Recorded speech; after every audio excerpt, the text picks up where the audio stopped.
Welcome back, Review Crewers. My name's Thomas. And I'm Nick, and today we're going to be taking a look at The Boy and the Heron, coming up next.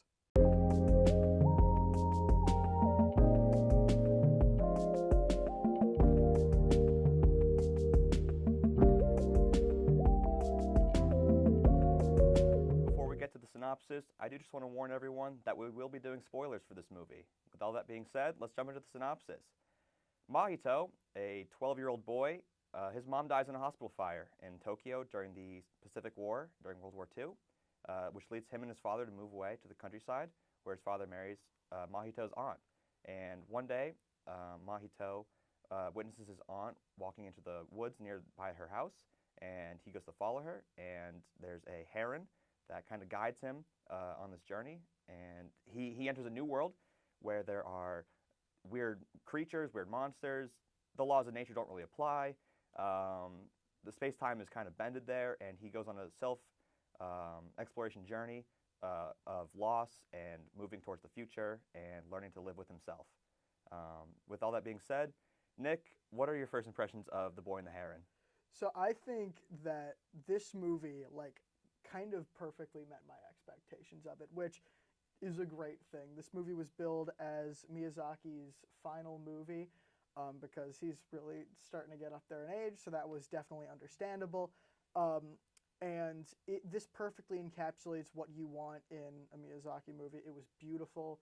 It was emotional. The story really, I feel like more than other movies, what I keep thinking about in preparation for this review was that this movie felt like a journey. It did, yeah. yeah. Ways I remember like maybe the first act, I was like, where is this going to go? Am I going to be confused the entire time? Is this last Miyazaki movie, is it like evident that it's his last movie because he's so old? But then you jump into the second act and you're like, holy crap, this movie is like an experience. Like you said, like it's a perfect send-off if it is Miyazaki's last movie. A lot of people are saying whether this movie's a good movie to watch if it's your first time watching a Ghibli film. And do you think a movie like The Boy and the Heron would be a good first movie? Yes, honestly, and I can say that from personal experience. I'm not super well versed with Ghibli movies. That's always been something I gotta try and get better at.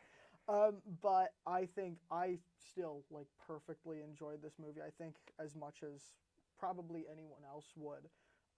Usually when I watch movies, I'm kind of like nitpicking every little part of it or analyzing it a bit.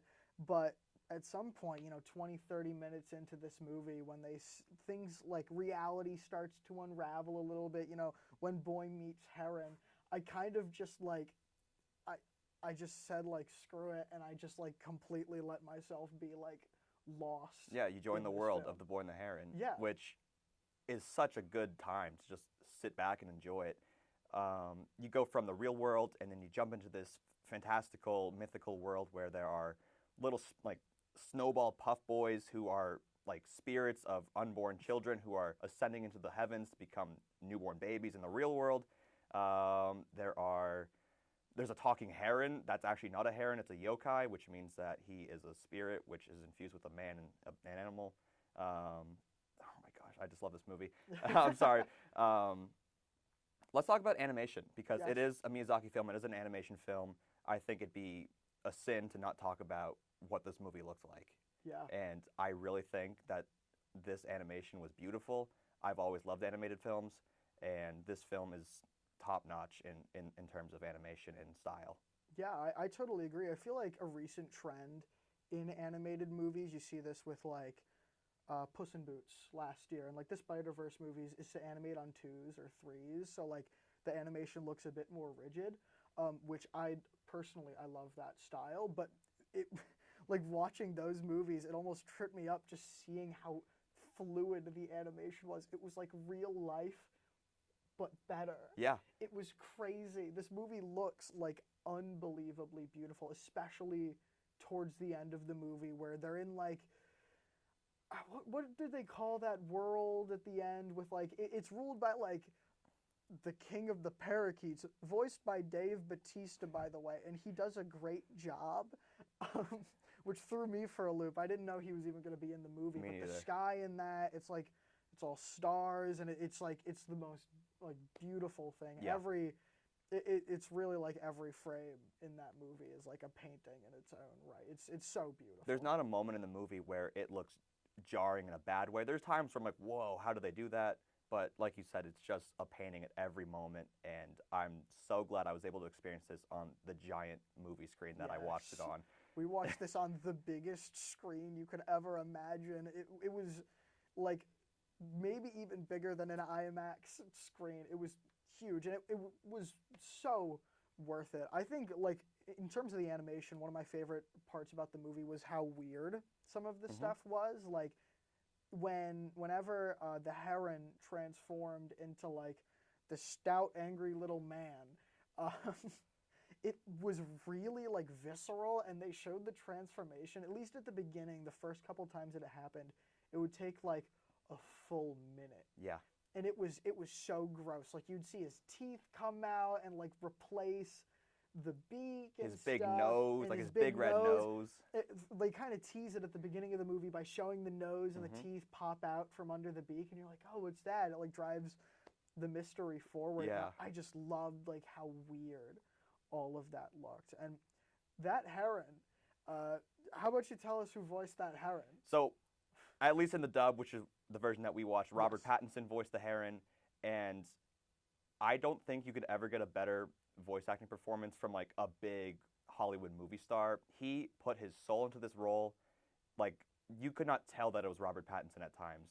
The voice was so like, not nasally, but it was very like scratchy and very very aggressive and abrasive, and like I said, it's very surprising to learn that that was Robert Pattinson. And like I said, he put his soul into it. It was probably one of the best voice acting performances I've ever witnessed. And that goes for this entire cast. Like, this is a star-studded cast. Christian Bale voices Mahito's father in the movie. Dave Bautista, as Nick said, voices the Parakeet King. Florence Pugh voices Hemi, I believe. Forgive me if I'm wrong on that. It's just a whole star-studded cast from top to bottom, and every single one of them just hit a home run with their performance. Yeah, absolutely. And I know there's kind of this trend, especially in like Western animation, to include a lot of big celebrities as voice actors in animated movies when they're not experienced as voice actors, or they were just like on SNL or something, and people just like their voice, but then they don't really know how to voice act. And you could look at that list of like just down the line A-listers, and you could get worried about that, but somehow every one of those was like a really inspired and great choice. Like, if you're casting for the voice of that Heron and you cast Robert Pattinson, like, that, just that vibe of the Heron does not match Robert Pattinson at all. He had to do like a crazy voice for that. And I heard, I don't know if this is true, I read it on like Twitter, that he recorded all of his lines in like an afternoon on an iPhone, or just like a couple example lines or something, and he sent it out. He was like, hey, is this good? Like, do you guys like this? And he got it. And it was perfect, apparently. It was perfect. His voice was like incredible. He blended into the role so well. Like you said, if I didn't know that was Robert Pattinson, I wouldn't have known at all. And then there's like, you have Christian Bale, a man who has probably won Oscars, probably. Yes, he has won Oscars, and is like one of the biggest movie stars of all time. And he is voicing just Mahito, the main character's dad, and he has like pretty much a handful of lines throughout the film. But just all of these elements, Thomas, the voice acting, the animation, the story, which we didn't touch on so much. No. But like, it's great, guys. Trust us, it's great. It's amazing.